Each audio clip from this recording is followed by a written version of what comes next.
A very good afternoon to all my friends out there. Till now, I have taken the core subjects of biochemistry.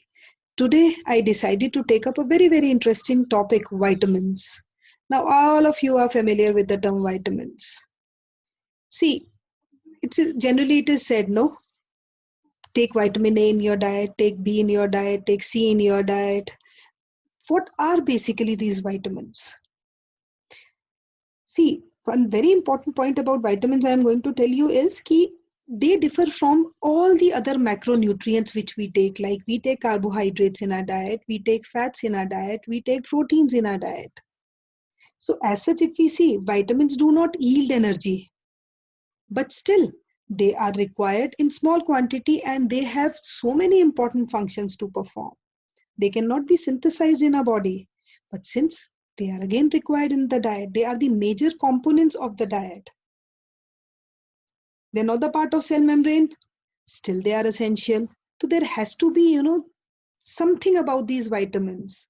Nowadays you see that this COVID-19, whatever lockdown we are suffering, it's all because of this coronavirus. So it is generally said that we Indians have, if we talk in terms of immunity, we Indians are better in terms of that. And you must have seen there are so many, videos, so many messages coming on WhatsApp. Take vitamin C.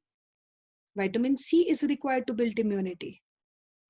So whatever vitamin is there, whether it is fat soluble, whether it is water soluble, they are actually very important in our diet. Adequate amount of vitamins are obtained from balanced diet. Balanced diet is what? Which will comprise of all the vitamins. So today I'm going to take up a very interesting topic. In general also this topic is important. Examination point of view se bhi this topic is important. So how do we define vitamins first of all? Overall, if we see, vitamins are the essential organic micronutrients that are required in our diet. They are the essential micronutrients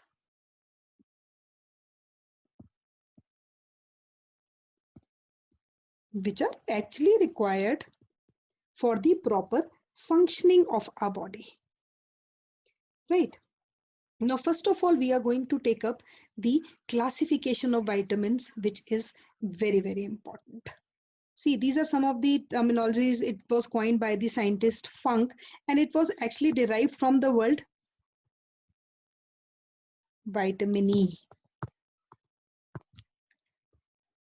They are fat soluble, they are water soluble. Fat soluble are A, D, E, and K. Water soluble are B complex and C. B complex, as the word suggests, complex means it consists of a series of vitamins. And vitamins have their own recommended dietary allowance, and their rate of absorption and storage is altogether different. Now, first of all, we are going to take up the classification of vitamins. Just now I told you they are water soluble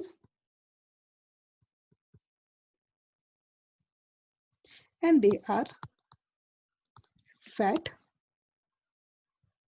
soluble. See, water soluble means they are soluble in water. Fat soluble means obviously they are soluble in fat. So see, why I'm telling you about the solubility is because on this particular feature of solubility, the entire absorption and storage is dependent. So water soluble is further classified into two classes, B complex and non-B complex. B complex will be further divided into three categories. One is energy releasing. Another is hemopoietic. And it will be others. Now, if we talk about energy releasing B complex water soluble vitamins, it will include B1, which is thiamine, B2, which is riboflavin, B3, which is niacin, B5, which is pantothenic acid, B6, which is pyridoxine, B7, biotin. They will come under this. Now, out of these, this B6, which is pyridoxine, will come under other vitamins, means it does not give energy. In hemopoietic will come B9, which is folic acid. Folic acid is B9, and B12, which is cobalamin. So this is how we are classifying vitamins on the basis of their solubility in water and on the basis of their different properties. Then non-B complex will include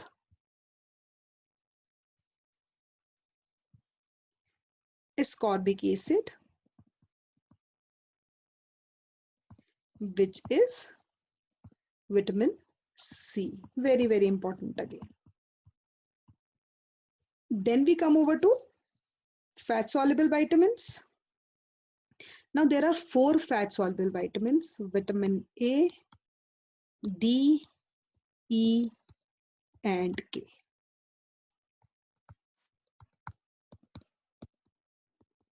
Vitamin A is retinol. Vitamin D is calcitriol. E is tocopherol. And K is phylloquinol.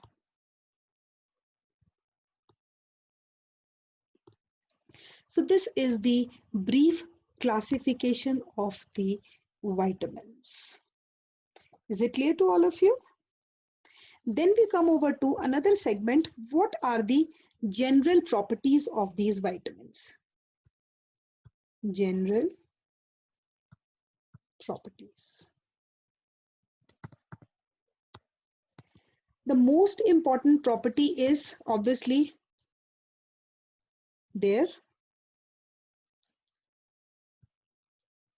solubility. Since they are not soluble in water, so they can be fat soluble. So they won't be excreted in urine, and they will be excreted in feces through bile. This is one very important feature of this. Second is being fat soluble, their absorption requires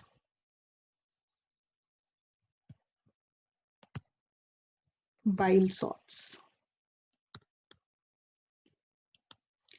Third important point is, since they are fat soluble again, they always require a carrier protein for their transport. They cannot be transported in a free form. And since they are not soluble in water, they generally cannot function as coenzymes. So their main function is they will help in the differentiation and maintenance of epithelium. This is one important function. Another important function would be it helps in blood coagulation, then help in vision.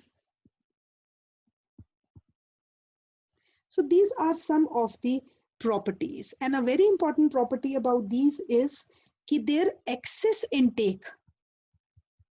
This is a very important property. Excess intake is usually very toxic, which leads to hypervitaminosis. And there are so many biochemical manifestations to this. So these are the general properties of fat soluble vitamins. Now, next we are going to discuss vitamin A. These are the sources: liver, milk, egg yolk, and these are the plant sources. Next is this vitamin A exists in three main forms. Active forms are retinol, retinal, and retinoic acid. Now you know, I'll show you a very important picture. See, beta carotene is considered to be the richest source of vitamin A. Carrots consist of beta carotene, and you can see okay, this is what? This is the intestinal dioxygenase enzyme which is splitting beta carotene, which has 16 carbon atoms, into C8 and C8. This is how the splitting takes place by dioxygenase enzyme, and these are the three forms: retinol, retinal, and retinoic acid, and all the three forms are interconvertible with each other. You can see I have highlighted the group also.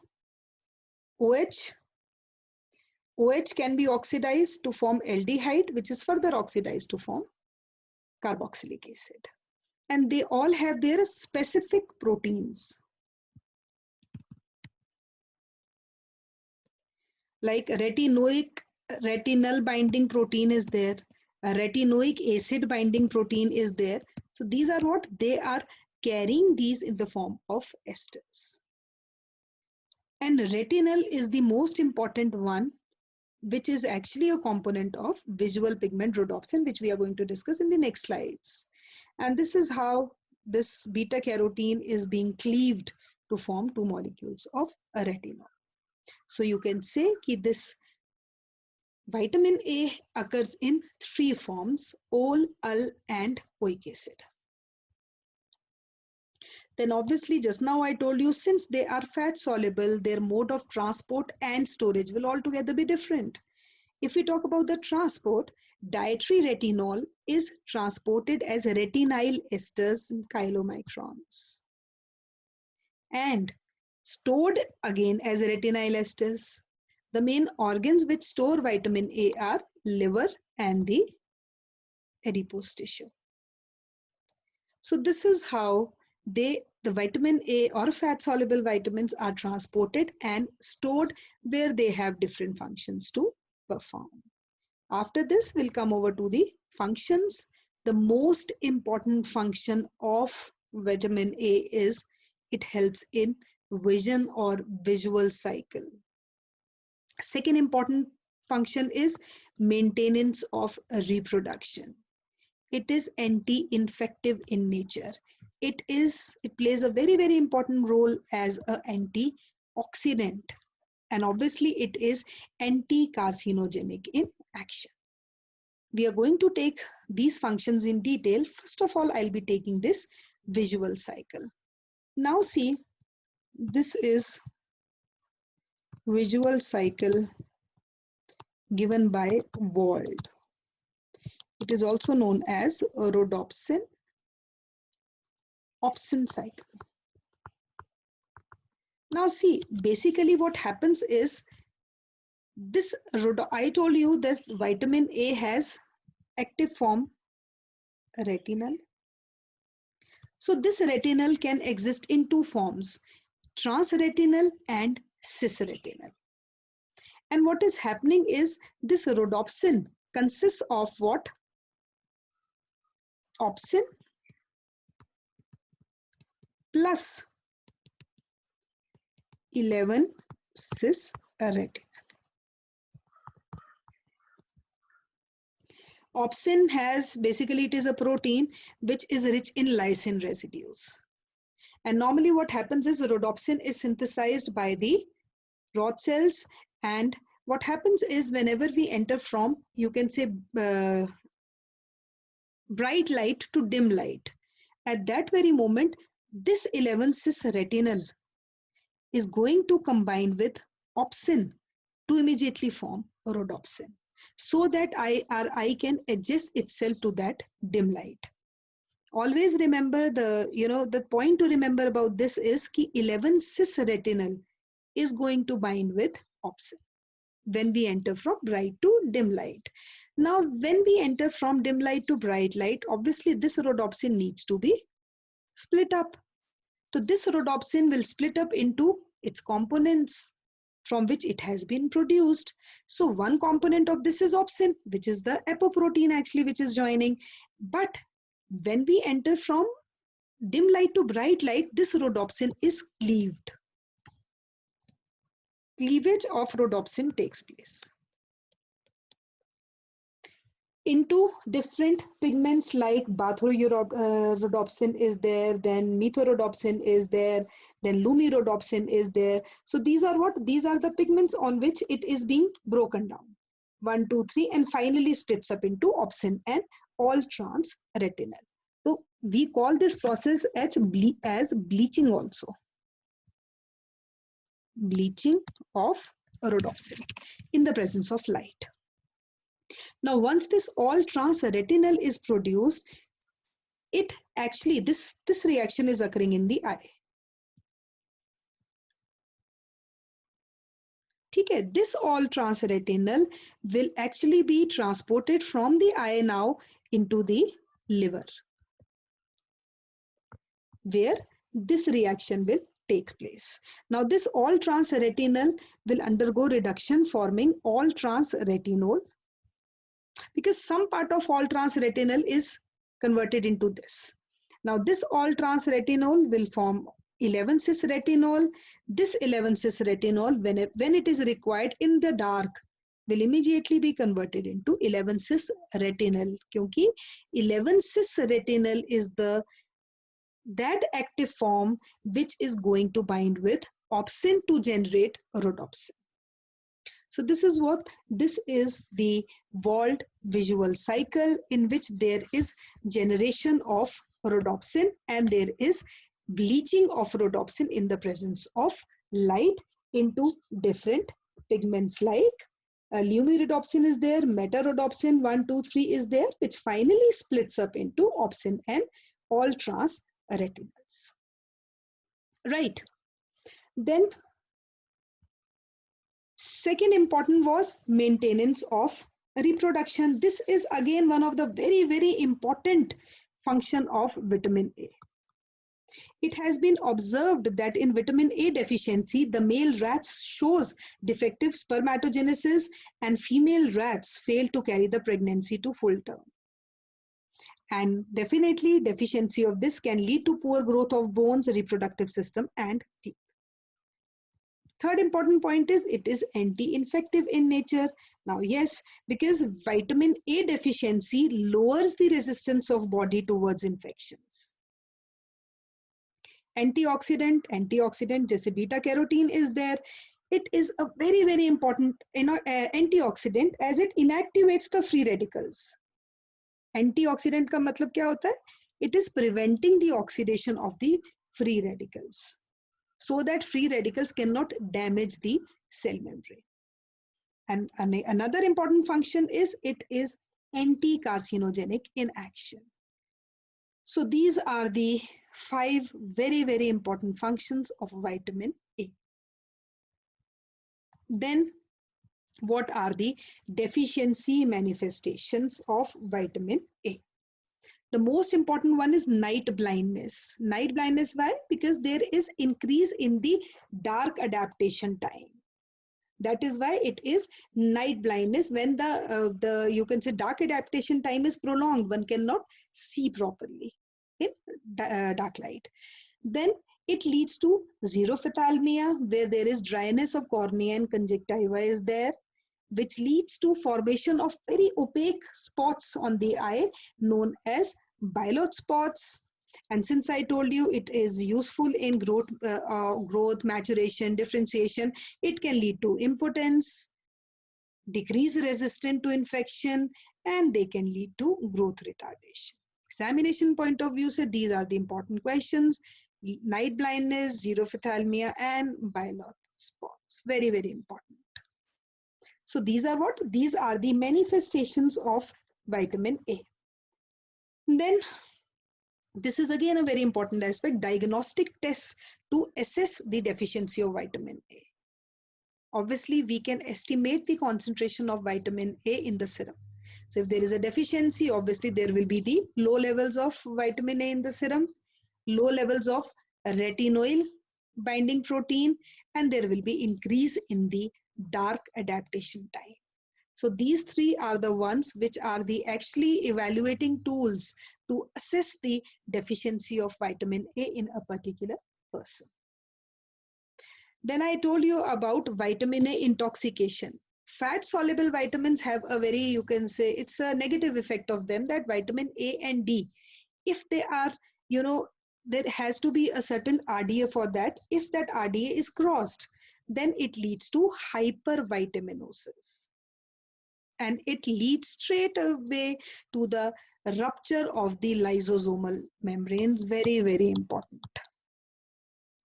If we see, you can say, if we talk about the RDA of vitamin A in females, if we see the RDA is 800 RE per day. In males, if we see, it is 1000 RE per day, 1000 retinol equivalents per day. And in infants, if we see, it is 420 to 1400. 420 to 1400. But if the concentration of vitamin A in plasma increases, it leads to hypervitaminosis or intoxication of vitamin A. So what are the after effects of that? There is demineralization of bone. There is scaly and rough skin, leading to nausea, vomiting, nausea, and leads to increased intracranial pressure, which can lead to headache. And obviously, congenital malformation in the fetus.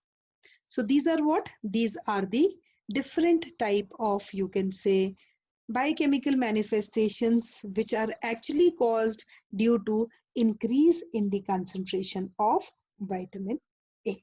And basically what happens in hypervitaminosis A, plasma vitamin A level increases. Even though the excess intake of carotenoids is not toxic, only the level of vitamin A is increasing in the plasma. So this is all about vitamin A, right? Now let's quickly revise vitamin A. First of all, you should know the active forms of this. Active forms I have told you: retinol, retinal, retinoic acid, helps in vision cycle. And in vision cycle, the active form is 11-cis retinal. It is active. And inactive is transretinal. Then it helps in the growth, works as a very important antioxidant, and it can lead to hypervitaminosis, leading to rupturing of the lysosomes. This is a very important question also. So here we finish up with the first fat soluble vitamin, that is vitamin A. In the next class, I'm going to take up vitamin D. Thanks a lot. Have a good day.